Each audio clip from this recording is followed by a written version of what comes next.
السلام علیکم ورحمۃ اللہ وبرکاتہ۔ میں ایک دو باتیں عرض کرنا چاہوں گا۔ سب سے پہلی بات کہ فقہائے اسلام نے علماء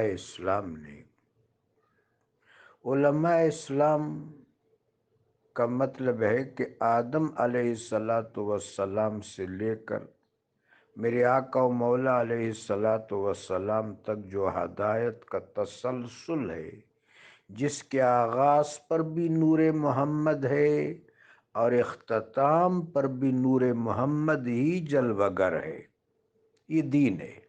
اس دین کی جو علماء ہیں، علماء ابرار و اخیار، علماء ابرار و اخیار، علماء حاملین علم قسط، علم راسخ، علم نافع،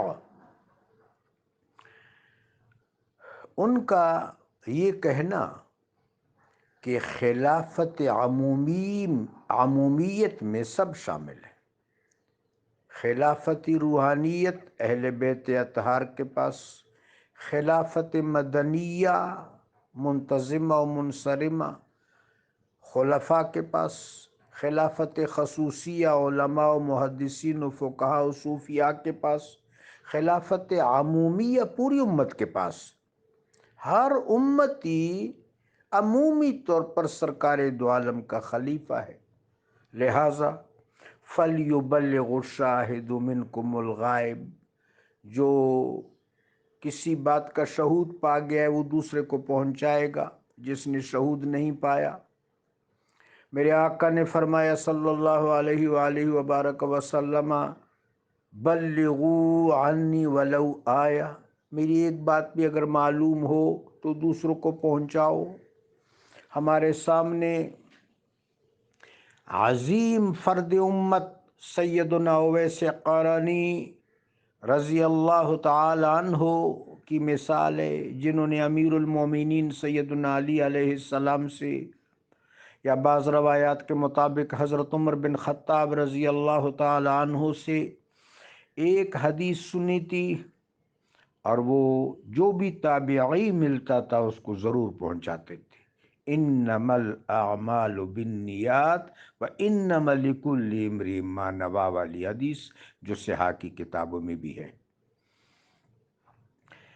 ایک تو جہاں تک تذکرہ، ارشاد، نصیحت، تلقین اور ترغیب کی بات ہے، معاملہ اگر اشاعت کا ہے، ترغیب کا ہے، ترہیب کا ہے، تلقین کا ہے، تذکرہ کا ہے، ارشاد کا ہے، تو ہر امتی اپنا حق ادا کر سکتا ہے۔ جو بات اچھی طرح معلوم ہے، سنی سنائی نہیں ہے، یا تو مستند کتاب سے دیکھی ہے اور یاد کی ہے، یا کسی صاحب رسوخ سے سماعت کی ہے، کسی عالم متدین سے اس کو سیکھا ہے، تو آگے پہنچائے ذمہ داری کے ساتھ۔ اور اگر ایسا نہیں ہے تو احتیاط کرے۔ دوسرا، جو ایسی چیزیں جن کا تعلق تعبیر سے، تعویل سے، استدلال سے، استنباط و قیاس و اجتہاد سے، علمی معاملات ہیں، ان سے ہر آدمی جو ہے اس میں گریز کا اور احتیاط کا پہلو اس لیے اختیار کرے تاکہ غلطی نہ ہو جائے، بلکہ کسی کے اجتہاد پر بھی پورا یقین کر کے اس کو آگے ابلاغ نہ کرے۔ ہو سکتا ہے کوئی اور مجتہد، کوئی اور عالم اس سے اختلاف رکھتا ہو، اجماعی بات کو، جس پر امت کا اجماع ہو، اس کو آگے پہنچایا جائے۔ یہ احتیاطی طور پر بہت ضروری ہے۔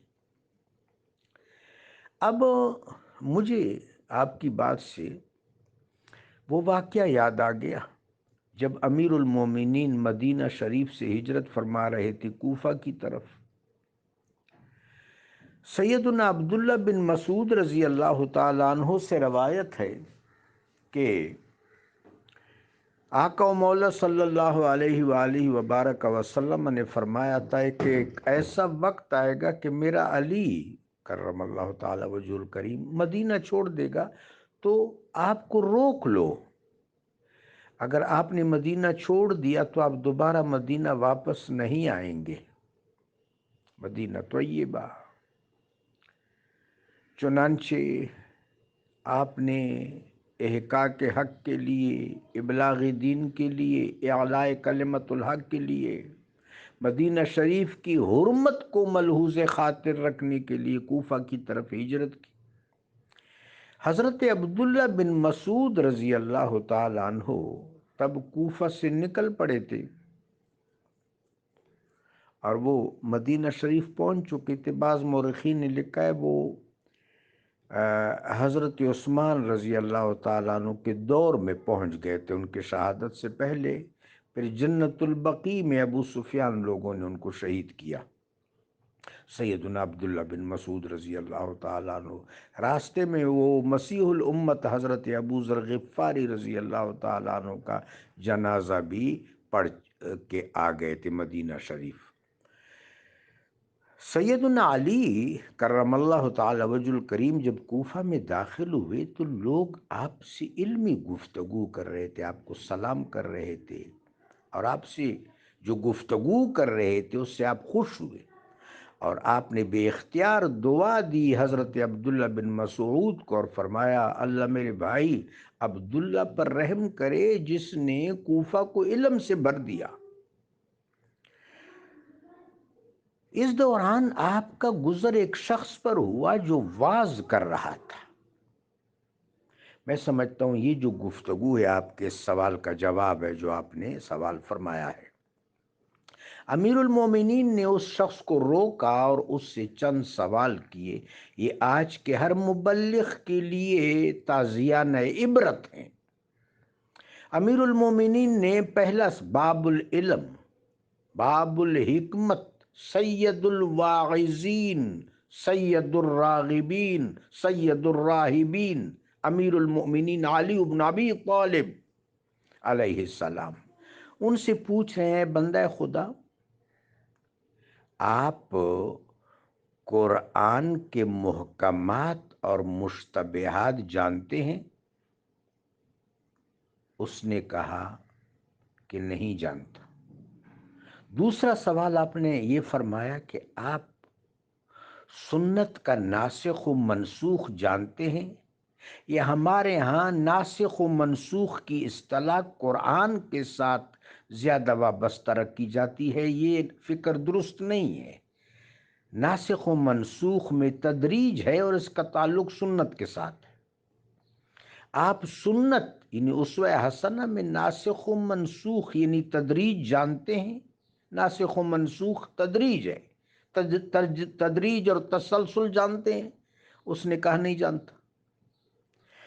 جناب نے اگلی بات یہ فرمائی کہ آپ یہ واز حرص دنیا کے لیے کر رہے ہیں کہ فلاح آخرت کے لیے کر رہے ہیں؟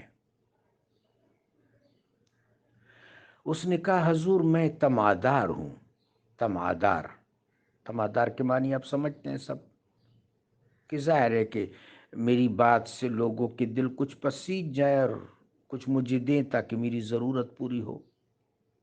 چوتھا سوال مولا المومنین نے یہ کیا کہ آپ عبداللہ بن مسعود کے شاگرد ہیں کہ نہیں ہیں؟ یہ آخری سوال قابل غور ہے رضی اللہ تعالیٰ عنہ۔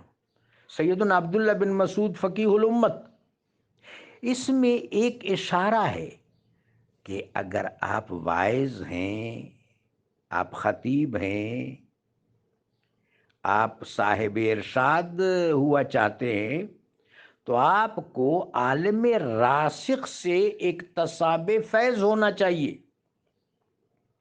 تو یہ چار جو بنیادی اصول ہیں، اگر اس کو آج کے دور پر روا رکھا جائے، اس کا اطلاق کیا جائے، اس کو نافذ کیا جائے، عائد کیا جائے، تو میرا خیال ہے جو اس وقت یہ سلسلہ مچا ہوا ہے یہ شاید بہتر ہو جائے، اس میں اعتدال آ جائے۔ جزاکم اللہ۔